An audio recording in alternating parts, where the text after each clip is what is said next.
พอตัวต่อก็พอก็ใหญ่ต่อก็แม่เลย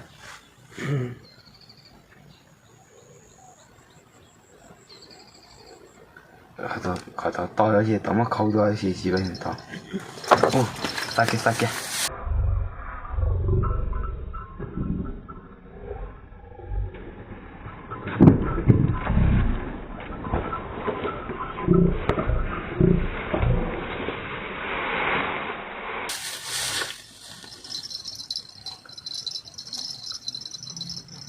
โอ้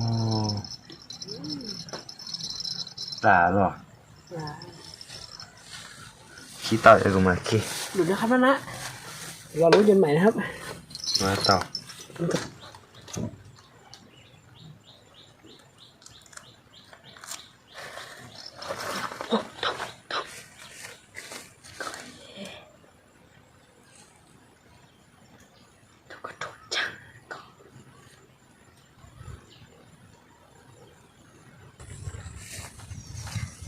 มากินข้าวนะครับนะไอ้พวกเนี่ยรู้เลยรู้เตะมันอะไรนะหักไม่หรอได้เลยจ้ะใจลอยหรอแล้วตัวนอนร้อนกูก็มันนอนดอกจะไปกินนอนน่าใจลอยนอนอยู่ป่าอยู่ป่าน่าจะแล้วมันเดี๋ยวน่าอีนุ่งเดี๋ยว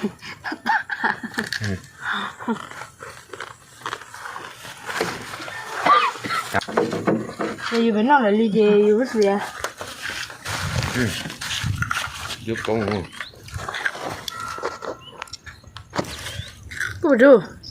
cô la ô chị chưa chắc không bóng nhỏ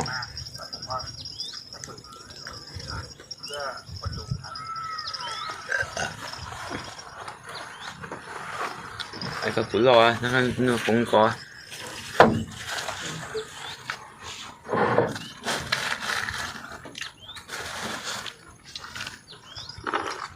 เวลากินข้าวตลอดเลยว่าไอ้กูเอ้ยเดี๋ยวกูด้านหนึ่งฮะ